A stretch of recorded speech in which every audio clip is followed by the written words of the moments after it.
सदाशिवसमारम्भां व्यासशङ्करमध्यमाम् अस्मदाचार्यपर्यन्तां वन्दे गुरुपरम्पराम्। नमस्कार।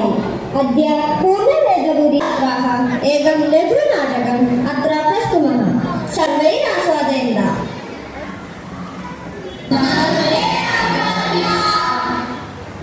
नमस्ते नमस्ते सर्वे उपविशन्तु।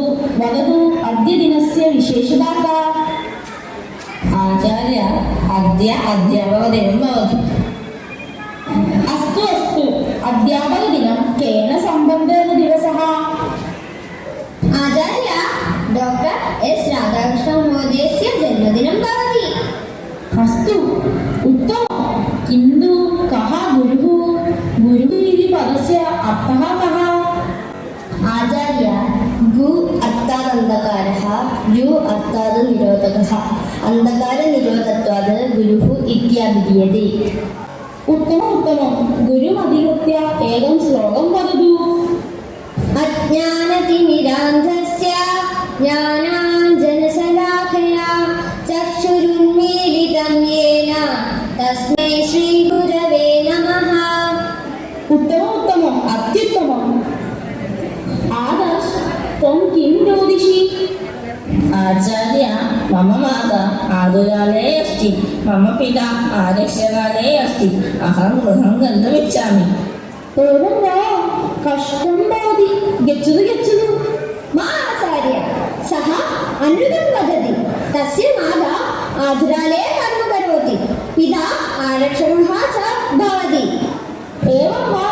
अतिसामर्थ्यस्य आवश्यकं न। गच्छतु, स्वस्थानं उपविशतु। भो श्रीदेव, अद्य तव मुखम् अतिप्रसन्नं भवति, किं कारणम्?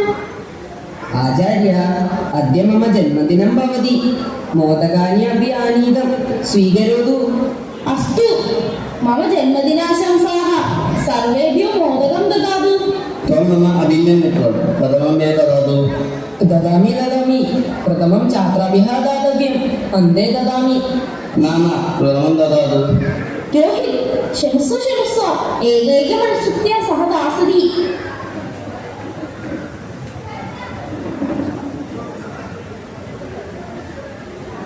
जन्मदिनाशंसाः, जन्मदिनाशंसाः, जन्मदिनाशंसाः, जन्मदिनाशंसाः, जन्मदिनाशंसाः, जन्मदिनाशंसाः, जन्मदिनाशंसाः, जन्मदिनाशंसाः।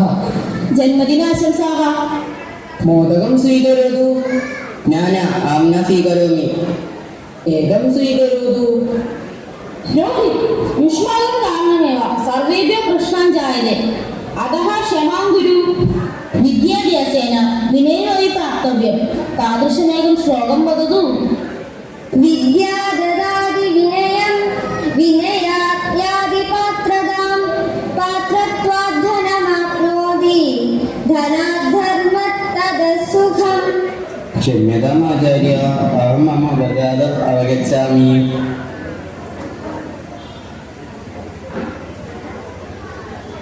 अरे राहुल, त्वं किं करोषि?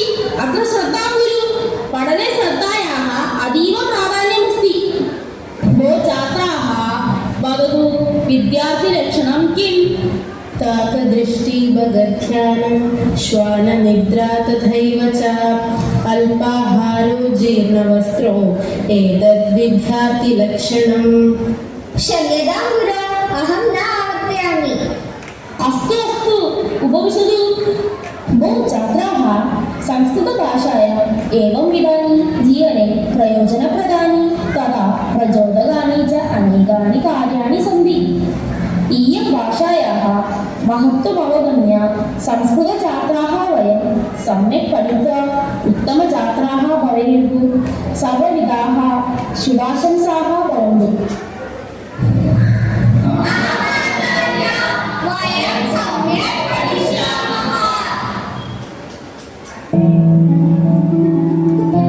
सर्वे भवन्तु सुखिनः, सर्वे सन्तु निरामयाः, सर्वे भद्राणि पश्यन्तु, मा कश्चित् दुःखमाप्नवे